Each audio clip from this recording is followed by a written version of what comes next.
네, 안녕하세요, 여러분. 안정형입니다. 롯데 쓰고들 계시죠? 내일 모레가 이제 마감인데, 여러분들, 많은 분들이 쓰셨겠지만, 아직 안 쓰신 분들이 조금 있을 것 같아요. 그래서 그런 분들이, 특히나 롯데는 유통으로 유명하니까, 유통사 쓰실 분들이 좀 보시면 괜찮을 기사를 제가 좀 한번 추려봤습니다. 미리미리 좀 드렸어야 되는데, 저도 개인적으로 좀 바빠서 지금 올려드리는 점 대단히 대단히 죄송하다고 말씀드리고 싶고요. 한번 살펴보도록 하겠습니다. 총 28개의 기사인데요. 뭐 큰 범주에서는 그렇게 크게 많지는 않습니다. 첫 번째는 이제 대형마트입니다. 대형마트. 오프라인 매장을 갖고 있는 업체들의 입장에서는 뭐가 가장 힘드냐면 사람들이 잘 오지 않는다는 게 좀 힘들죠. 그래서 사람들은 어떻게 하면 오게끔 할런지에 대한 전략인 거고요. 1번의 대형마트인 경우에는 저와 같은 아저씨들을 오게끔 하는 취미를 판다라고 해서 뭐 키덜트족 뭐 그런 부분들에 관련된 내용이다라고 보시면 될 것 같고요. 이번에 롯데백화점은 좀 백화점이니까 프리미엄 이미지가 있지 않습니까? 그래서 그러한 사람들을 또 끌어당기기 위한 어떤 전략으로 보고 있다.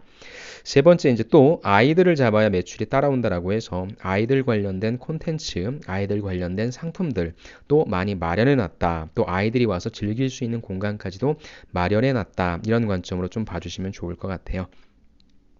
네 번째 기사는 홈쇼핑 기사입니다. 홈쇼핑의 작년도 어떤 매출 분석을 좀 해봤더니 고급 제품이 좀 많이 쏠쏠하게 남았다라고 하는 부분, 그 다음에 PB 제품이 남았다라고 하는 기사니까 홈쇼핑 지원하시는 분들은 꼭 보시고요.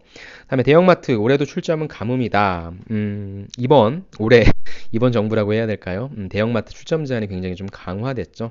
그리고 의무휴일제도 있고요.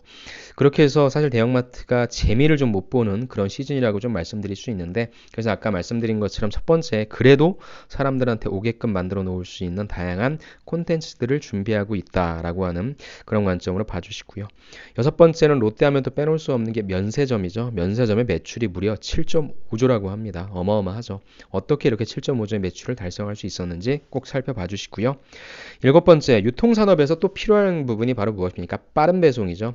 사실 제품에 있어서의 큰 차이가 없다라고 한다면 PB 상품 논외로 하고요. 그렇다면 내가 원하는 제품을 최대한 빠른 시간 안에 받을 수 있다라고 하는 부분이니까 빨리 배송할 수 있는 그러한 시스템 어떻게 갖추고 있는지, 어떤 경쟁력을 갖추고 있는지에 따라서 또 한번 봐주시고요. 그 다음에 여덟 번째, 백화점 역시 마찬가지죠. 사람들 끌어당겼다면 가급적이면 오래 머물 수 있는 공간을 만드는 백화점의 전략.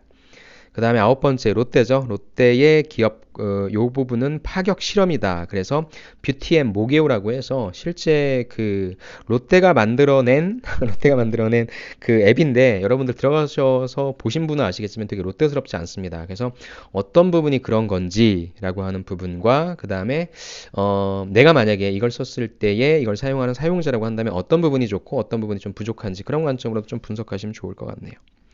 다음 백화점 산업입니다. 백화점 산업은 프리미엄 약효, 신세계 강남 매출 1위라고 해서 백화점이 프리미엄 매장 쪽으로 가고요. 그럼으로 인해서 사실 신세계한테 졌어요. 그럼 어떤 부분에 있어 신세계가 1위를 차지할 수밖에 없었는지, 물론 다른 요인도 있었겠지만 그 요인을 좀 분석해보는 기사니까 보시고요. 11번째 홈쇼핑 역시 배송이죠. 배송을 논의할 수 없으니까 홈쇼핑에서도 당일 배송에 가세야 한다라고 하는 측면으로서 보시고, 12번째 아까 보신 거죠. 엄마는 쇼핑 즐기고 아이는 북카페 간다라고 해서 아이들이 와서 즐길 수 있는 콘텐츠를 계속적으로 만들어낸다는 관점. 13번 역시 마찬가지입니다. 단순히 백화점뿐만 아니라 다양한 유통업체들이 오프라인 매장의 1층에 즐길 수 있는 공간, 와 들어가 보고 싶다라고 하는 공간들을 만들어낸다라고 하는 그런 기사고요. 14번째 롯데백화점입니다. 창립 40돌 롯데에 변신해서 롯데백화점이 어떤 식으로 변신했는지에 대한 부분을 좀 봐주시면 좋을 것 같아요. 의미가 좀 있습니다. 역시 체험 공간이 많고요. 15번째, 16번째는 면세점 기사인데 면세 시장은 결국에는 덩치 키우기 경쟁, 규모의 경제로 가서 가격 경쟁력을 확보해야 된다라고 하는 관점의 15번째 기사. 그렇다면 롯데면세점은 중국의 추격을 따돌리기 위해서 어떻게 하는지에 관련된 롯데면세점의 전략 기사니까 꼭 보시고요. 17번째, 이 그릇 바로 살게요. 유통업체들 체험이라고 했습니다. 그리고 예전에 F&B라고 한다면 지금은 리빙의 체험이거든요. 그래서 리빙이 그냥 단순히 이 옷 어때요? 이 그릇 어때요가 아니라 직접적으로 먹어보고, 직접적으로 입어보고, 직접적으로 즐기면서 백화점에 가야 되겠다, 마트에 가야 되겠다라고 하는 걸 느낄 수 있게끔 하는 그런 콘텐츠고요.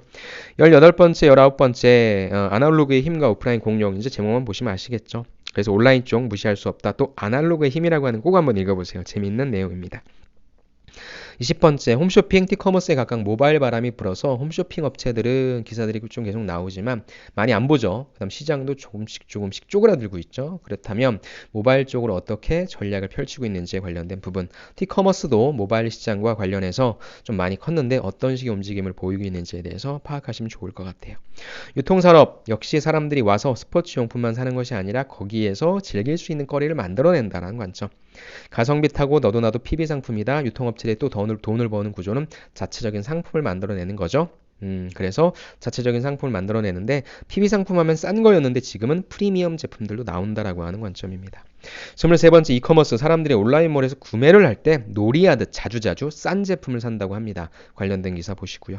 24번째, 롯데하이마트. 하이마트가 가전을 파는 곳이었는데 여기까지 진출했다라고 해서 다양한 어떤 사업을 하고 있는지 파악하시면 좋을 것 같습니다. 25번째, 롯데그룹. 머리가 좋은 것 같아요. 신입사원 학자금 대출 이자도 지원한다라고 해서 진짜 소비자가 원하는 바를 무엇인지 알고 그거에 대한 니즈를 좀 발맞췄다라고 하는 관점으로 봐주셔도 좋을 것 같고, 이 부분은 자기소개서에 직접적으로 쓰기보다는 면접 때 사용하실 항목으로서 면접 때 우리 롯데를 왜 지원했냐, 우리 롯데가 뭐가 좋냐라는 관점에 썰드의 답변, 세 번째 답변으로 해주시면 좋을 것 같네요. 정말 우리에게 필요한 것이 무엇인지 제대로 파악하셨다. 소비자의 마음을 제대로 읽어낼 줄 아는 기업이라고 생각한다로 포장하는 거죠. 뭐. 26번째, 아울렛의 봄이었어요. 역시 놀이공원처럼 새 단장한 프리미엄 아울렛 해서 프리미엄 아울렛 쪽, 글쎄요. 롯데가 이쪽으로 뭐 가실 수도 있겠죠. 그렇다고 한다면 이제 프리미엄 아울렛은 진짜 멀리 떨어져 있잖아요. 하루 종일 투자해야만 왔다 갔다 갈 수 있는 부분이니까 그 안에서 어떠한 즐길 거리가 있는 것인지 파악해 주시고요. 27번째, 유통공룡 아마존마저 뭘 키운다고요? PB 상품을 키운다고 합니다. 어떤 전략인지 한번 보시고요. 마지막, 홈쇼핑입니다. 아까 말씀드렸죠. 어렵다고요? 시청자들 줍니다. 여러분들 홈쇼핑 보십니까? 안 보시잖아요. 또한 그리고 송출수수료라고 하는 것은 여러분들이 TV 켰을 때 앞자리 숫자, 앞자리 채널 번호로 배정받으면 그만큼 수수료가 비싼 겁니다. 그런 수수료도 늘어나고 있어서 지금 홈쇼핑 업체가 어려운데 이 부분을 어떻게 타개할지에 대한 전략에 관련된 기사입니다. 자, 롯데뿐만 아니라 이제 제가 또 현대백화점 그룹이 열리니까 관련된 기사들을 또 모아서 한번 정리해드리도록 하겠습니다. 여러분들 롯데 지원하시는 분들 마무리 잘 지으시고요. 여기에 있는 내용들이 여러분들 자기소개서나 면접에 좀 담겼으면 좋겠다라고 하는 작은 바람을 가지고 저는 다음 시간에 또 다른 컨텐츠를 가지고 찾아뵙도록 하겠습니다. 여러분들은 언제나 응원합니다. 여러분들 감사합니다.